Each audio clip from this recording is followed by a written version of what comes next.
Hi everyone, I hope you're all keeping well. You just heard an excerpt from the Second Symphony, my latest symphony, played by the Academy of Great St Mary's. This was going to be my final talk before the summer break, but I've decided that I need one more to go into the workings of the London cantata, which I will do next week. In this talk, I'll be giving you an insight into some of my own music and pieces that I've written for you, as well as my experience with my teacher, Sir Lennox Berkeley. I started trying to compose music when I was a child, and it was almost as if I was doomed to be a musician. Although other subjects such as English literature, technical drawing, and some scientists interest me at school, I always put music first. When I was there, I composed a few pieces for the school orchestra, a minuet in the style of Haydn, and a piece for oboe and keyboard in the style of Albinoni. And at that point, I hadn't come in touch with any 20th century music. In fact, a school friend at that time actually said to me, in earshot of the music teacher, "Adam, you obviously have a talent for this, but why don't you write something modern?" I didn't have to answer, as the teacher pointed out that it was really important to develop an understanding of the mechanics of composition, and what better way than learning it from the great masters.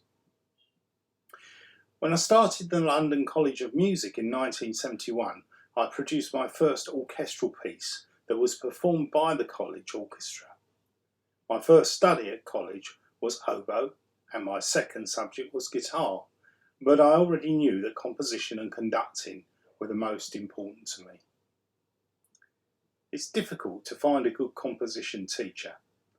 Even Beethoven didn't think a lot of Haydn as a teacher, but I knew that I needed guidance from an established British composer. So, at this time I just met Dinah, and she was playing a piece by Lennox Berkeley, the Sonatina for Flute and Piano, that immediately appealed to me. This resulted into me listening to some of his other music, and in particular the Serenade for Strings. Here are two extracts from each work.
I love the form in both of these attractive pieces, and having just won the prize for composition at college with an oboe quartet, I thought that I would write to Sir Lennox for some help.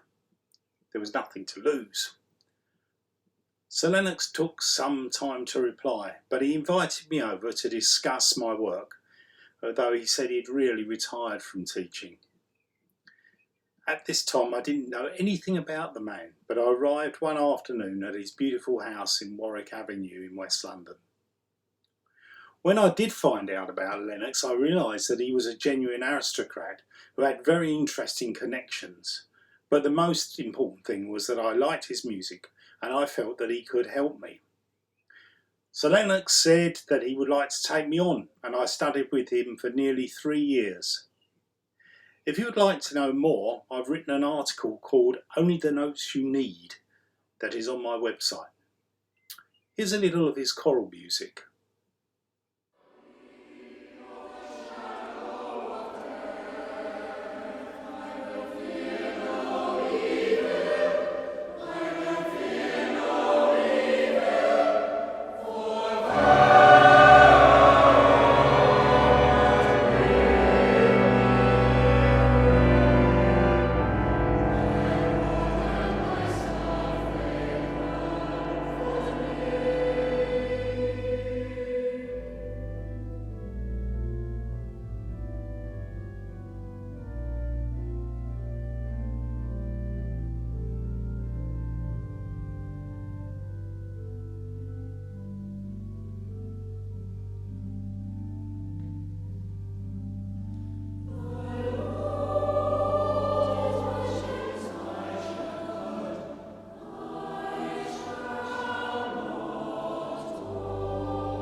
The reason that I just played you that extract was that it was one of Sir Stephen Cleobury's favourite pieces of Lennox Berkeley.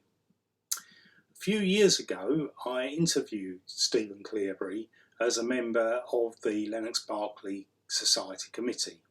I'm now chairman of the society. Of course, Stephen Cleobury was always helpful to us in the choir in that he supplied various soloists at different times. And I thought that you might find this extract from the interview interesting. Here he talks about the beginnings of the commissioning of a carol for the King's College Carol Service. To finish with, what I'd like to do is talk a little bit about the Carol Service, because it's obviously a very famous institution. And I believe I'm right that you commissioned the commissioning of a new carol was your idea, was it? Well, I wouldn't say that I was the first person to commission a carol. I couldn't quote to you what my predecessors might have done, but I'm sure there were carols specially written. But I think it is true to say that I made it an annual thing. Yeah. And I'd resolved to do that upon coming to King's. I didn't get in time for 1982 because I started in the October, but I did for 1983, and in fact Lennox's in wintertime was the first of my annual commissions. It came in 1983.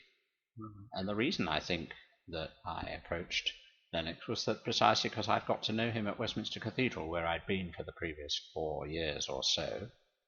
And with all these commissions, I've not had, I've not, as it were, had a sheet of paper with a list of names in some sort of order of priority. It's been much more random than that, in for me a very nice way, in that usually a commission has arisen out of a meeting with the composer that's taken place. Right. I hope you found that interesting. If you want to hear more of that interview or read it, it's on my website under the title Berkeley's Sacred Choral Music. The next orchestral work that I undertook was my Sinfonietta. For me, this was an immense undertaking at the time. By this period, I was listening to a wide variety of music, including Shostakovich, Bartók and Stravinsky, and I was also working for the jazz magazine Crescendo in Wardour Street, London, and as a music copyist for the BBC. Here's a little of the first movement.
work that you just heard was first performed in Chingford in 1979 when I was 25.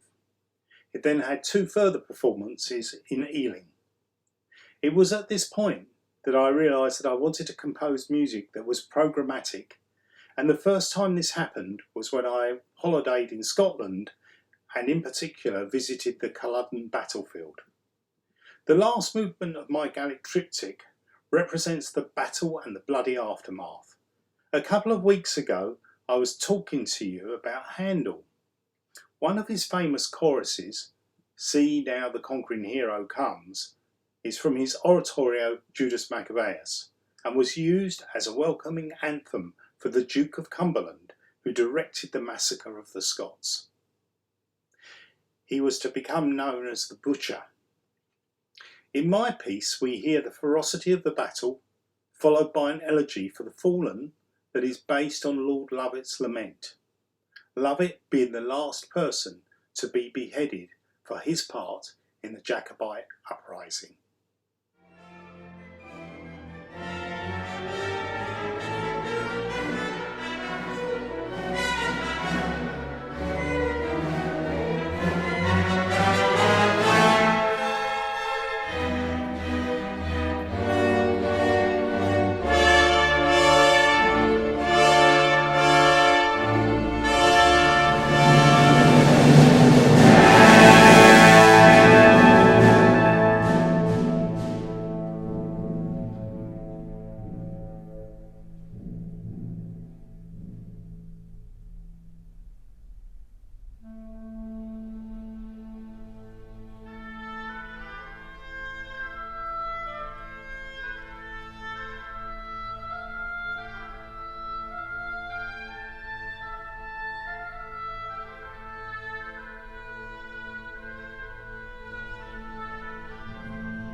Several other pieces followed on from the Gaelic triptych, including chamber music, until I plucked up the courage to write a symphony.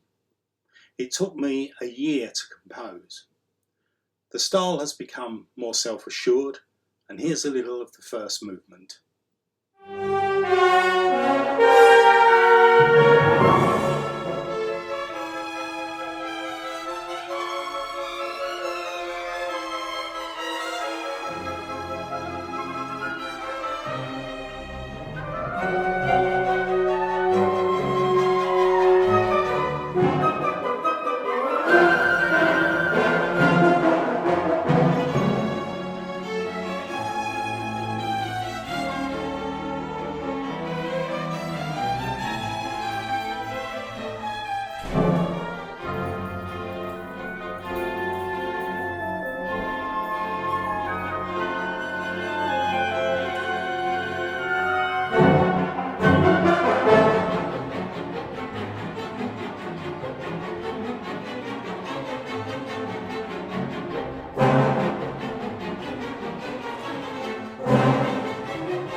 It would be quite a while until I composed for the orchestra again.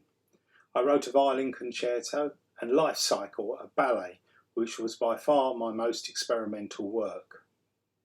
After another long break from purely orchestral writing, concentrated on chamber music and an opera, I was commissioned to write a piece for the Ely Sinfonia to be performed at their 10th anniversary concert in Ely Cathedral.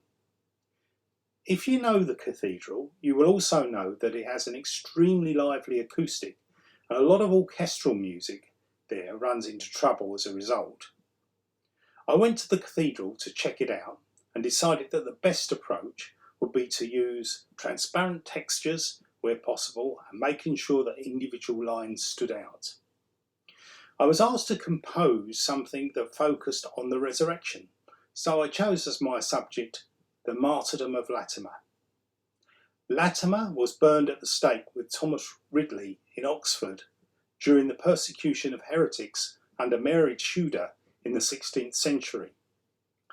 The music traces Latimer's life, using musical themes connected with Ely and Cambridge, such as the Lamentations by Robert White. Bearing the acoustic in mind, I used 2 offstage trumpets, and here is the final part of the piece, from the point of the death through to resurrection.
Well, I hope that you've enjoyed this.